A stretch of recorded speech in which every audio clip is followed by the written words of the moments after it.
இங்கே வந்து தம்பிகளை மறந்துடுவேண்டா, ஒரே நிமிஷங்க. அதான் நான் மறந்துடுவேன். நீங்கள் கத்த விசில் அடிக்க இங்கே சேது மாமா என்னை கலாச்சிக்கிட்டே இருக்காப்புல.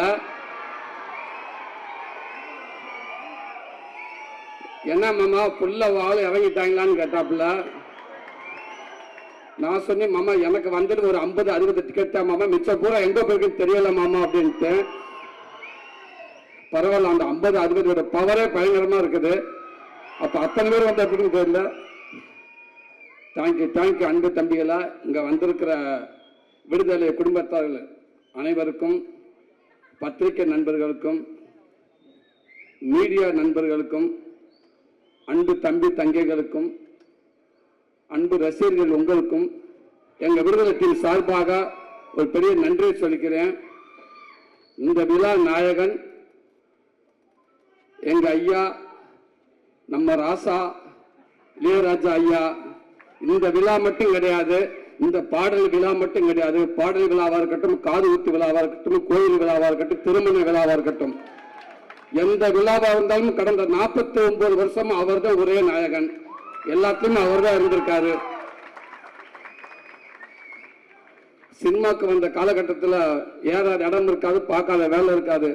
அந்த வேலையெல்லாம் பார்த்துட்டு வந்து நைட்டு கை கால் வலியோட வந்து படுத்து கிடக்கிறப்ப, அசைஞ்ச அப்படி படுத்து கிடக்கிறப்ப அப்படியே எழுத்த வீட்டில் ஜன்னல லேசா பாட்டு கேட்கும், ஐயாவோட பாட்டு. அப்படியே மெல்ல போய் அந்த வீட்டுக்காரனை கதவை டொக் டொக் 2 தட்டு என்ன பாண்டுவேன், லேசா அதை ஓப்பன் பண்ணி விடுங்கனே புண்ணியமா போ, இந்த கதவை கொஞ்சம் திறங்கனேன்டுவேன். அப்படியே காற்று வந்து மேலே எடுத்த மாதிரி அவருடைய வரிகள், அந்த பாட்டு வந்து நம்மளை அப்படியே தட்டி எழுப்போம். அந்த பாட்டு தட்டு கேட்டு அப்படியே படுத்துட்டோம்டா, பக்கத்தில் ஒரு தாய் ஸ்தானத்தில் அவரோட பாட்டெல்லாம் வந்து நமக்கு ஆறுதல் கொடுக்கும். டேய் கவலைப்படாத எல்லாம் சரியாயிடும் சரியா, வாங்கடா வாங்க, நல்லா இருப்பேங்கடா, எல்லாம் சரியா, வலியெல்லாம் போயிடும் அப்படின்னு சொல்ற மாதிரி இருக்கும். அந்த வலி எல்லாம் அப்படியே பறந்து ரொம்ப தூரமாக போயிடும். அது மறுநாள் காலம் இருந்துச்சு, ஒரு தைரியமாக ஓடுவோம். பெரிய ஒரு நம்பிக்கை கொடுத்துச்சு. அப்படிப்பட்ட ஒரு மாபெரும் இசை கலைஞன், இசை கடவுள் அப்படின்னு சொல்லலாம். உலகத்தில் இசை மருத்துவர், தலை சிறந்த இசை மருத்துவர் சொல்ல இப்படி சொல்லிக்கிட்டே போறோம். எவ்வளவு வார்த்தையில சொன்னாலும் பொருந்தக்கூடிய ஒரே வந்து எங்க ஐயா அவர்கள் தான். நேற்று ஒரு ஈவினிங் போல ஒரு போன் வந்துச்சு எனக்கு. ஒரு IPS அதிகாரி, ரொம்ப உயர் போஸ்டிங்ல இருக்கக்கூடியவர்.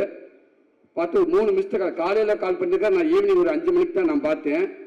பார்த்தோன்னு பதறுப்பு, என்ன ஆச்சு ஏதாச்சும் எதுவும் பிரச்சனைன்னு சொல்லிட்டு பதறுப்பு. சார் வணக்கங்க சார் நான் கவனிக்கல சார் சொல்லுங்க சார்ன்றேன். என்னங்க அந்த மனுஷன் பாட்டு போட்டிருக்காரு, என்னங்க பாட்டு சார் சாண்டு அந்த தென்னந்தனம்பு பாட்டு கேட்டீங்க, எத்தனை தடவை நான் கேட்டேன்னே தெரியலைங்க எனக்கு. எங்க உண்மைக்கு தொலைக்குதுங்க. அப்படி ஒரு பாட்டு கேட்டே இருக்கீங்க. உலகத்துல எல்லாத்துக்கும் ஒரு ஆப்ஷன் இருக்குங்க அந்தந்த காலகட்டத்தில். ஆனா ஆப்ஷன் இல்லாத ஒரே ஆப்ஷன் இளையராஜா ஐயா மட்டும்தாங்க. அவருக்கு ரீப்ளேஸ்மெண்ட் யாருமே கிடையாதுங்க, அது அவர் மட்டும்தாங்க அப்படின்னு சொல்லுவாங்க. ரொம்ப சந்தோஷமா இருக்குங்க ஐயா. வாழ்க்கையில் மிகப்பெரிய பதிவு சமீபத்தில் எனக்கு நடந்துச்சு. ஒரு 10 நாளைக்கு முன்னாடி அந்த பாடல் வெளியீட்டு விழா அன்னைக்கு சாரோட ஆஃபீஸுக்கு போகிறப்ப நான் ஃபர்ஸ்ட்லேயே வந்துட்டேன். அங்கே யார் இருக்கான்னு கேட்டு, யாருமே இளையராஜா ஐயா மட்டும்தான் இருக்காங்க அப்படின்னு. டிரைவர்கிட்ட டக்குன்னு வண்டி ஓரங்கட்டு அப்படின்ட்டு வெயிட் பண்ணு, அதாவது வந்ததுக்கப்புறம் போகலாம் அப்படின்னு. சொக்கலிங்க பங்காளி வாங்க போ அப்படின்றாரு. சும்மா இருங்க, அவர் மட்டும்தான் இருக்காருன்னு. ஏன்னா அவர்கிட்ட போய் உட்காந்து பேசுறதுக்கு எனக்கெல்லாம் நம்மள ஒரு ஆளே இல்லை. இருந்தாலும் யாராவது வரட்டும் அப்படின்ட்டு பயத்திலே இருந்தேன். சீக்கிரம் வாங்க, சேது வந்துட்டார், பேசிக்கிட்டு இருக்காருன்னு சொன்னாங்க. உடனே விடுறா வண்டியா அப்படின்ட்டு வேகமாக வந்து உட்காந்துருந்தேன். ஐயா கிட்ட ஆசீர்வாதம் பக்கத்தில் உட்காந்துருந்தேன். அடுத்து வெற்றிமாறன் வந்தார்.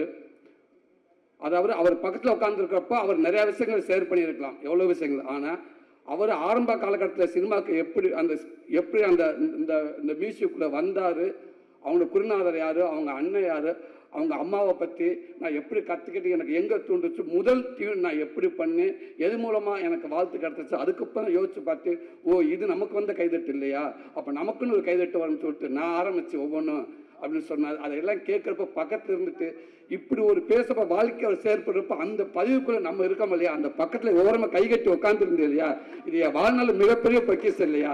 இது எனக்கு இது நான் மட்டும் இது என்னுடைய சந்ததிகள் எல்லாமே இதை பாதுகாக்க வேண்டிய ஒரு பதிவு. இது ரொம்ப ரொம்ப நன்றிங்க. அப்படி இருக்கப்ப உங்கள் வரிகளில் உங்களுடைய மியூசிக்கில் நான் ஒரு உருவமாக இருந்திருக்கேன். இப்பவும் சொல்றேன், இது கனவா என்னன்னு தெரியல. இப்படி வாய்ப்பு ஏற்றி கொடுத்த வெற்றிமாறனே, இதுக்கு எதுவுமே தெரியாதுண்ணே. ரொம்ப ரொம்ப நன்றிங்க. அடுத்து இங்கே வந்து ராஜ்மேன் சார், ஸோ உங்களோட ஒர்க் பண்ண ரொம்ப நன்றி சார். இந்த படத்தில் அவன் வில்லன்களாக வந்து கத்தி சத்தம் வந்து கத்தின்னு சொல்லுவாங்க, கண்ணு எதுவுமே இல்லாமல் ஒரு கொடூர வில்லன் அப்படின்னா படத்துக்குள்ள சொல்கிறேன், உங்களை மட்டும்தான் சொல்லணும் சார். அப்படி ஒரு பதிவாக இருக்குது அண்ணனோட இது. நீங்கள் பார்ப்பீங்க, அந்த விடுதலை ஒன்று பார்த்தீங்க இல்லையா, இப்போ விடுதலை 2ல் பார்ப்பீங்க. அவரோட அற்புதமான ஒரு ஆக்டிங்க. வாழ்த்துக்கள் உங்களோட ஒர்க் பண்ணல ஜாய்க்கண்ணே, வழக்கம்பண்ணே. நீங்கள் இருந்தாலும் நீங்கள் இல்லாட்டாலும் உங்களுடைய பங்களிப்பு சினிமாக்குள்ள அதிகமாகவே இருந்துக்கிட்டே இருக்குன்னு ரொம்ப சந்தோஷம். உங்கள் வாழ்த்துக்கள். சேர்த்தனே உங்களுக்கும் வாழ்த்துக்கள்ண்ணே. சாரி, நம்ம எல்லாம் ஒன்றா தான் இருந்தாலும் நான் நீங்கள் சீனியர் அடிப்படையில் சொல்கிறேன். ரொம்ப சந்தோஷம் உங்களுக்கு ஒர்க் பண்ணல. அன்பு தம்பி கவின், நீ சொன்ன மாதிரி அந்த கேரளாவில் நீங்கள் கருணாசனை நடிக்கிறப்ப நீ நடிச்சுக்கிட்டு இருந்தால், நானும் கேரளா ஃபஸ்ட்டு படம் ஒரு மலையாள படத்தை கூட்டு போயிட்டாங்க. அங்கே போய் நடிச்சுக்கிட்டு இருந்த ஆரம்ப காலகட்டத்தில் டக்குன்னு பிரேக்குன்னு விட்டுருவாங்க, எங்கே போய் உட்காருன்னு தெரியாது. மழை பெஞ்சு ஒரு ஓரமாக ஒண்டிக்கிட்டு வந்து உட்காந்துருந்து நான். அப்போ நீ வந்த அண்ணன் அவங்க அப்பா வந்ததுனால பார்த்து பேசிட்டு இருந்து நிறைய விஷயங்கள் அண்ணன் சொன்னார். இன்னைக்கு இந்த படம் பார்க்குறப்ப வெற்றிமாறன் ஒரு 2 சீன் போட்டு காட்டினாங்க. அதில் அவனுடைய பங்களிப்பு அப்படி இருக்குது. வாழ்த்துக்கள் தம்பி. சினிமாவில் அவர் மூலமாக கண்டிப்பாக மிகப்பெரிய ஒரு நல்ல இடம் இருக்குன்னு நான் நம்புகிறேன்.